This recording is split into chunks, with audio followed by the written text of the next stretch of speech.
So నీకు diabetes in pregnancy చాలా ఎక్కువగా అన్కంట్రోల్డ్గా ఉంటుంది షుగర్ కూడా. తర్వాత దాంతోపాటు బీపీ కూడా వచ్చింది. బీపీకి మెడిసిన్స్ ఎప్పటి నుంచి ఇస్తున్నాం మనం? ఆల్మోస్ట్ జనవరిలోనే స్టార్ట్ చేశాను. లేదు జనవరి 4th డిసెంబర్. సో జనవరి 4th నుంచి నీకు బీపీ కూడా ఉంటుంది. అప్పుడు స్టార్ట్ చేశాను. మనం ఇన్సులిన్ అనేది అంతకుముందే స్టార్ట్ చేసేసాం కదా.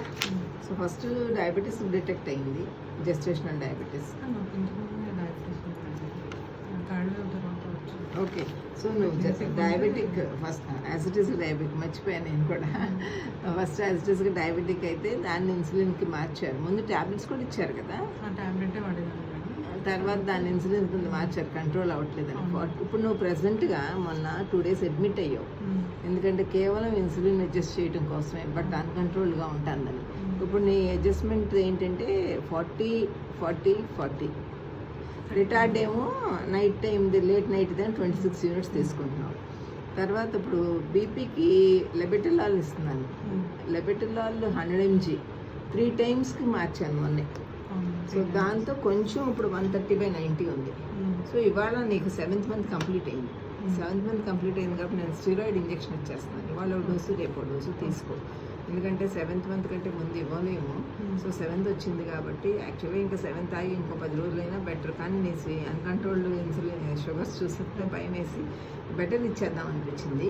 2 స్టీరాయిడ్స్ ఇంజెక్షన్స్ తీసేసుకు, ఇవాళ ఒకటి రేపు ఒకటి. తర్వాత స్కాన్ చేయించుకోద్దు. కానీ నీకు హిమోగ్లోబిన్ కూడా 9.6 ఉంది. FCM ఇంజెక్షన్ కూడా ఎక్కించుకోవాలి.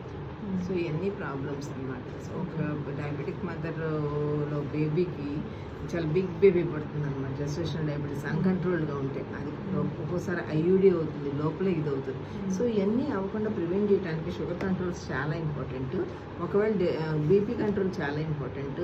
తర్వాత ఒకవేళ డెలివరీ అయిపోయావు అనుకో, ఉమ్మ నీరు పడటము లేకపోతే పెయిన్స్ వచ్చేయటం లాంటివి జరిగినాయి అనుకో, అందుకని స్టెరాయిడ్ ఇంజెక్షన్ కూడా ఇచ్చేస్తాం. ప్రిపేర్ అయ్యి ఉంటాం అనమాట రెడీగా. ఇన్కేస్ డెలివరీ అవ్వకుండా ఉంటే మరీ మంచిది. డెలివరీ చేయాల్సి వస్తే చెయ్యాలి.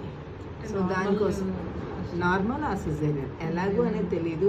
మోస్ట్లీ డయాబెటిక్ మదర్స్లో అంత స్ట్రెస్ ఇవ్వలేం కాబట్టి మోస్ట్లీ సిజేరియనే అయ్యే ఛాన్సెస్ ఎక్కువ. దాని గురించి వరీ అవ్వమాక. నీ బేబీ సేఫ్గా ఉందా లేదా, నువ్వు సేఫ్గా ఉన్నావా లేదా అనేది ఇంపార్టెంట్. సరేనా?